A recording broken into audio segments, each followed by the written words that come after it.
Biology class में आपका हार्दिक स्वागत है।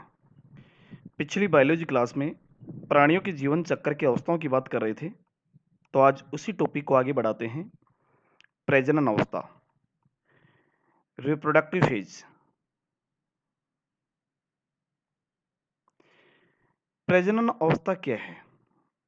इस अवस्था में प्रजनन क्षमता का विकास हो जाता है, अर्थात जीव प्रजनन करते हैं। रिप्रोडक्टिव फेज होती है, इसमें जीवों में प्रजनन क्षमता विकसित हो जाती है, अर्थात नर व मादा जननांगों में परिपक्वता आने लगती है।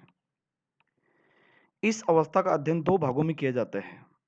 नंबर एक, पादप प्रजनन। नंबर दो, जंतु प्रजनन।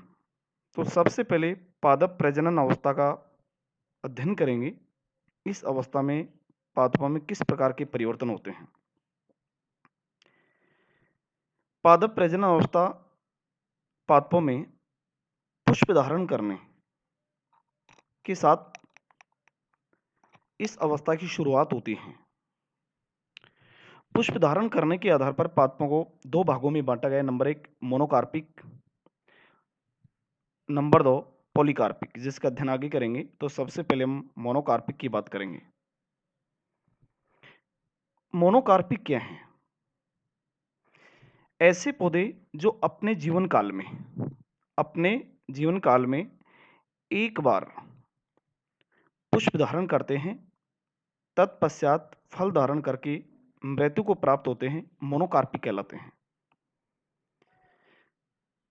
जैसे एक वर्षीय पादप गेहूं, जो मक्का, बाजरा आदि होते हैं, वो मोनोकार्पिक का उदाहरण है। बहुवर्षीय पादपों में बांस की प्रजाति है, मेलाकोना बाम्बूसाइडी।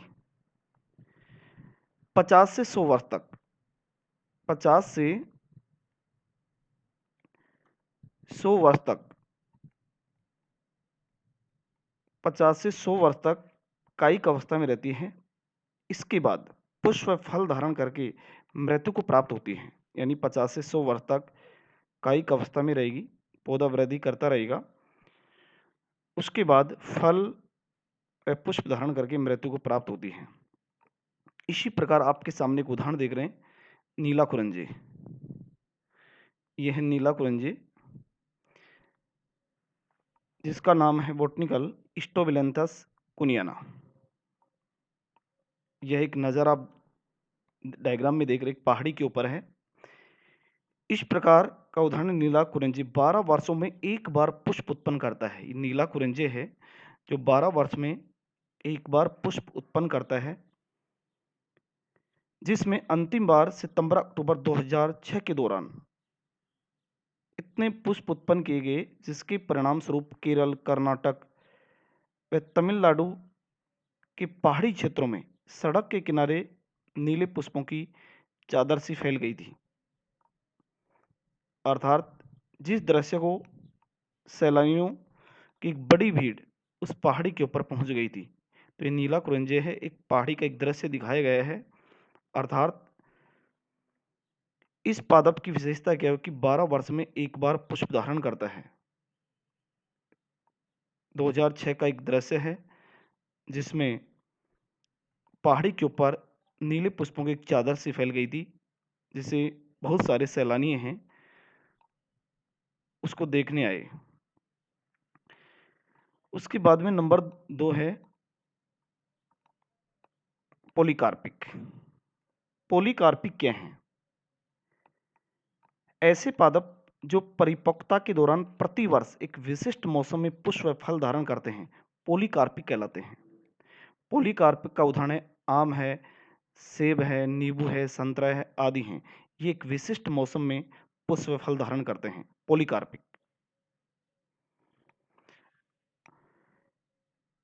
दूसरा आता है जंतु प्रजनन, एनिमल ब्रीडिंग। जंतु प्रजनन क्या है? प्रजनन के आधार पर जंतुओं दो प्रकार के होते हैं, एक मौसमी प्रजनक, नंबर 2 सतत प्रजनक।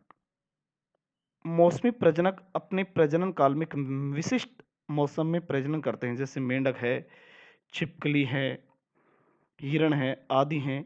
ये मौसमी प्रजनक होते हैं। सतत प्रजनक होते हैं। सतत प्रजनक अपने जीवन काल में किसी भी वक्त प्रजनन कर सकते हैं।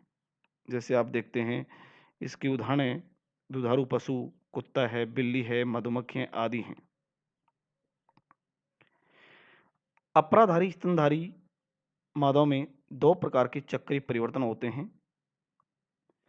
नंबर एक रज चक्कर, नंबर दो मध चक्कर, जिसका विस्तृत अध्ययन अगले चैप्टर में करेंगे। लेकिन यहाँ भी हम रज चक्र की बात करते हैं कि रज चक्र क्या है।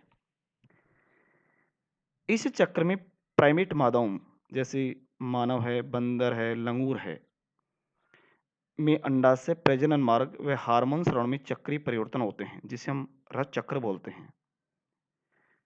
रज चक्र क्रिया रजोदर्शन से लेकर रजोनिवृत्ति तक जारी रहती है, कि ये क्रिया है जो रजोदर्शन से लेकर रजोनिवृत्ति तक जारी रहती है। इस चक्र में मादा के गर्भाशय की आंतरिक भित्तियां टूट टूटकर रक्त स्राव के साथ बाहर आने लगती हैं, अर्थात रज चक्र होता है जो प्रति महीने 28 से 30 दिन दोहराया जाता है। नंबर 2 आता है मध्य चक्र, ओएस्ट्रस साइकिल। इस चक्कर में अप्राइमेट मादाओं जैसे गाय है, भैंस है, खरगोश है, घोड़ा है आदि में अंडाशय, प्रजनन मार्ग व हार्मोन के स्राव में चक्रीय परिवर्तन होते हैं, जिसे मध्य चक्र बोलते हैं, जिसे कहा जाता है मध्य चक्र। इस चक्र में एक एस्ट्रस काल पाया जाता है, जिसमें मादा के रुधिर में एस्ट्रोजन हार्मोन का स्राव बढ़ जाता है, जिससे तीव्र संभोग की इच्छा जागृत होती है तथा मादा नर के संपर्क में जाने लगती है। मध्य चक्र ओएस्ट्रस साइकिल है के अंत में गर्भाशय की आंतरिक भित्तियां टूटकर योनि मार्ग द्वारा बाहर आने लगती हैं, अर्थात विभिन्न प्राणियों में मध्यकाल का समय अलग अलग होता है। जैसे गाय में मध्यकाल का समय 18 घंटे का होता है, जबकि कुत्ते व बिल्ली में 1 हफ्ते का होता है। इसी प्रकार से हिरण में मध्यकाल 1 वर्ष में 1 बार आता है, अतः यह मोनोएस्ट्रस है, जिसे बोलेंगे मोनोएस्ट्रस। जबकि कुत्ते में मध्यकाल वर्ष में 2 बार आता है, यह बाइएस्ट्रस है। चूहे में ये मध्यकाल है, वर्ष में अनेक बार आता है, अर्थात चूहा पोलिएस्ट्रस है, जिसे पोलिएस्ट्रस बोलेंगे। तो ये रज चक्र है और मध्य चक्र है। इसका डिटेल में अध्ययन अगले चैप्टर में करेंगे। तो आज के लिए इतना ही। धन्यवाद।